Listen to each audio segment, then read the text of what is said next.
On the outside, the iPhone 14 looks just like the iPhone 13, but internally, something major has happened. Last week, I took apart the iPhone 14 Pro and found it's been programmed to reject third-party repair. This week, let's tear down and assess the standard iPhone 14. What they've done inside is something none of us saw coming. There's also been a rumor that Apple has software paired the back glass to each device, but that's just a speculation for now. We won't know until we've opened them up and start swapping parts between the phones. As there aren't any replacement parts, to test this, I'll be using the other phone as a donor. This time around, I've purchased a purple and red unit. Just like the 12 and 13 series, there's no included charger or headphones. But with these being international models, they still have a SIM reader, something the US model doesn't.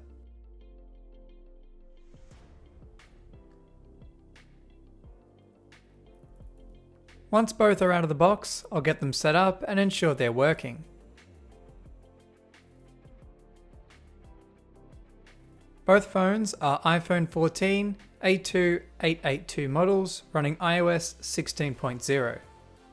How will its repairability stack up against the iPhone 14 Pro? There's only one way to find out. I'll begin opening one of the phones by first placing it on a heat plate for 5 minutes. After I remove the pentalobe security screws, I can begin prying off the display. A suction cup can be used to lift up the screen, creating a gap just wide enough to get my pick in place. Working the pick around the perimeter, I can slice through the adhesive. The stronger adhesive Apple has been using since the iPhone 12 has made this step more difficult, but if you preheat the display correctly, it comes up fairly easily.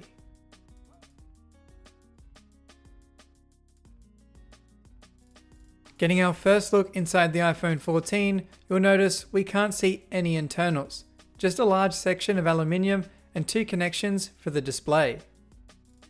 But don't fear, there is a way inside. Before we do that, I'll continue detaching the display. There are only 2 screws and 2 brackets to remove, an improvement over previous models. With the display off, it's back to the heat plate, this time for the rear glass. Another 5 minutes of heating and it can be pried off just like the display. Unlike the 14 Pro and previous glass-backed iPhone models, no longer do you need lasers to remove the glass. The back has now been made to be removable. It's held in with adhesive and metal clips, just like the display. Opening this side up shows us a more familiar layout. The most notable thing is that now that we're looking at the phone from the other side, the rear camera is facing us. The only iPhones to open this way have been the first generation iPhone 4 and 4S. Before we get too far, I need to get the other device open. It's great to see the back go from almost impossible to remove to quite easy to replace, but just because it's now modular doesn't mean the iOS software will allow you to replace it. In my iPhone 14 Pro video, I demonstrated how the phone prevented third-party repair by breaking functionality when certain parts are replaced. Rumor has it that replacing the back causes software issues with the phone. I'll detach the back by removing 2 brackets and unplugging the battery before the one cable running to the rear panel. From here, I'll begin disassembling the necessary pieces to gain access to the phone's logic board, or brain. This will be the part I swap between the phones, simulating the replacement of every part, to see if this phone's design change has led to any new anti-third-party repair tactics. While the back is easier to remove when compared to the 14 Pro, the logic board removal is harder. There is one screw hidden beneath the earpiece, meaning I have to take out some more components to be able to access that one screw. Even so, from a modularity standpoint, this phone is still holding out quite well. The camera cable is held down with some adhesive, but once the 2 cameras are removed, we can get a closer look at them. These are not as large as the 14 Pro, but are still quite substantial. With the final screws for the earpiece out, I can finally free the logic board. The iPhone 14 features the A15 processor from the previous year's iPhone, making it almost the same phone as last year in performance and exterior looks. Internally, as we can see, things have changed significantly. The logic board now has connections on the back to allow the display to be disconnected without opening the other side of the phone. To perform my part swap, I'll also need to remove the board from the other phone.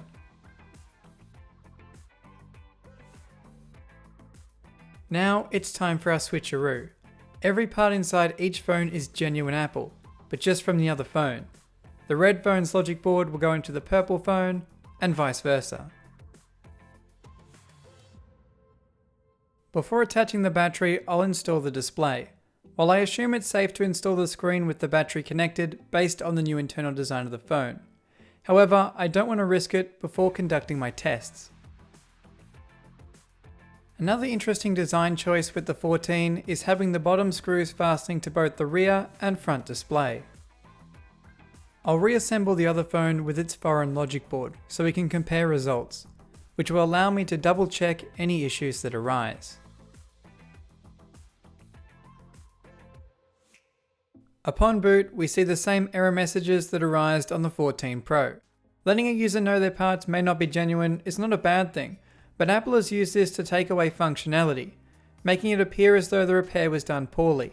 Like the 14 Pro I tested last week, True Tone has vanished, auto brightness no longer works, battery health is disabled, and Face ID no longer functions. As for the rumour about the rear glass being software linked to each specific phone, I cannot find that to be the case. Wireless charging and the flash work fine, and no anti-third-party messages have appeared. That's not to say they couldn't be added in an update, but there's nothing as of yet. The front cameras also display the same issues as I was facing with the 14 Pro, however there's a fix to the issue. While attempting to update to iOS 16.0.2 using iTunes, I accidentally flashed the wrong file and reinstalled iOS 16.0.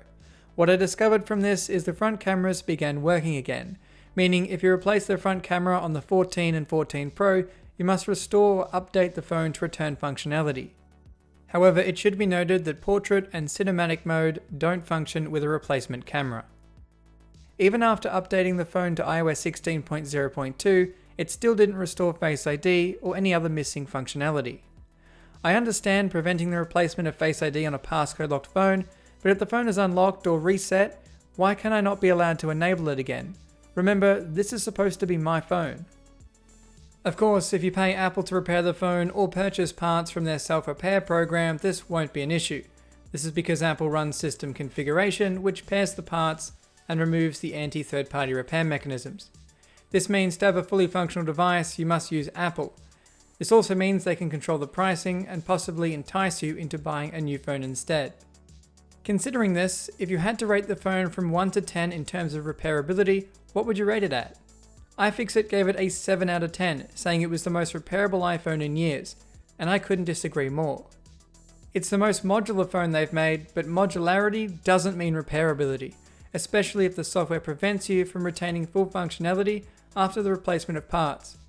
I feel as though the 7 out of 10 repairability score is totally misleading. In contrast, iFixit rates most Samsung phones at a 3 or 4, penalising them for glued-in batteries and rear glass entry. If you've watched any of my Samsung teardown videos, you'll know just how easy they are to work on. All screws are Phillips and mostly the same size.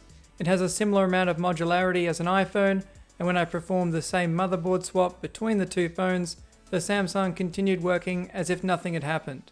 I could even unlock the bootloader and flash alternative software if I like. iFixit has been a channel sponsor since 2019. I reached out to them because I was so impressed with their toolkits, and I still am. I stand behind the products I promote, and iFixit is no different. But when it comes to their repair scores, I just have to disagree with them. But with no new software locks to report, it's time we continue taking apart the phone. Down at the lower section, you'll find the SIM reader and vibration motor, which Apple calls the Taptic Engine.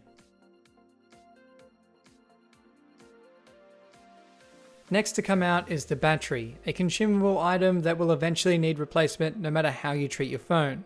Apple has included 2 stretch release tabs, but they are cramped between the battery and a metal wall. Given the lack of space, I'll wrap the adhesive around my tweezers and pull it out from beneath the battery. It's important that you don't catch the adjacent cable and tear it while doing this.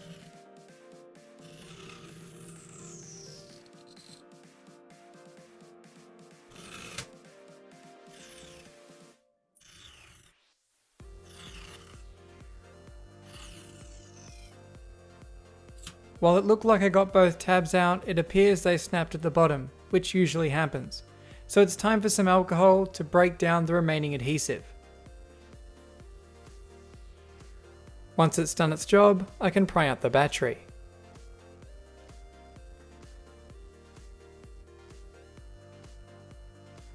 This 3279 mAh battery is ever so slightly larger than the 3200 mAh battery found in the iPhone 14 Pro.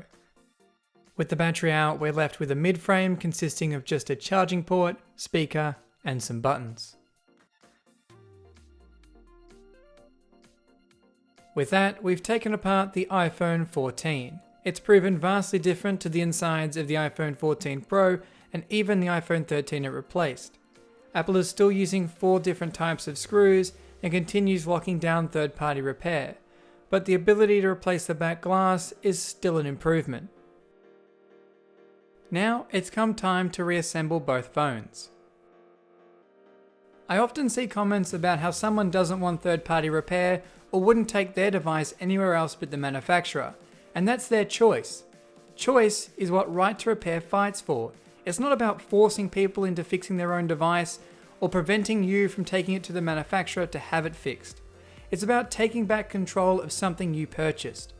I understand not all third-party repair is done correctly, but if you want to take the risk or save money, that should be your choice. The repair history Apple has implemented in settings is actually useful to second-hand buyers, but it shouldn't disable functionality and make it look as though the replacement part is faulty. That's the big issue I'm trying to highlight. For reinstalling the battery, I've modified an iPhone 6s adhesive to fit. There's currently not any replacement adhesive available, so I've had to make do with what I have.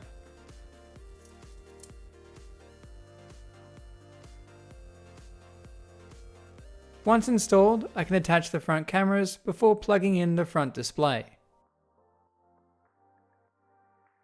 Each bracket latches in place on one side and is secured with a screw on the opposite end. I'll wipe down the inside to remove any fingerprints or dust before closing up the display. I haven't applied any new adhesive, as just like the battery, it's not yet available. I'll connect the rear panel and fasten its bracket into place. After reconnecting the battery, there's one more bracket and 2 screws, before I can clean off the insides and seal down the rear cover.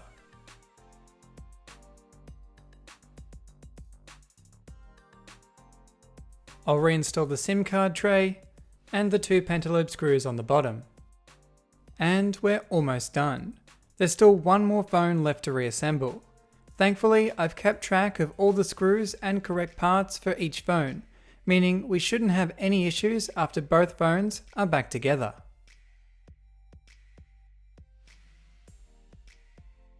After closing up the rear panel and installing the 2 pentalobe screws into the bottom of the iPhone, we're done. So this is it, the iPhone 14. Despite its more modular design, it still houses the same anti-third-party repair mechanisms as the iPhone 14 Pro. After reassembly, auto brightness, true tone and battery health have returned, but I'm still getting a Face ID error. Like I mentioned before, I'll need to reset the phone with iTunes to fix that issue. It should be noted that Face ID will only return if the module is the original one. Breaking down all the anti-third-party repair locks, replacing your display will remove True Tone and break auto brightness, a new battery will disable battery health, a new front camera will break Face ID, portrait mode and cinematic mode, a rear camera will only give you a warning message, and lastly, replacing the logic board will trigger all of the previous penalties. And on that note, this has been a Hugh Jeffries video. If you like what you saw, consider subscribing and check out the Teardown and Repair Assessment playlist for more videos just like this one. And if you're looking for any used devices, be sure to check out my online store, link for which is down in the description. That's all for this video, and I'll catch you guys next time.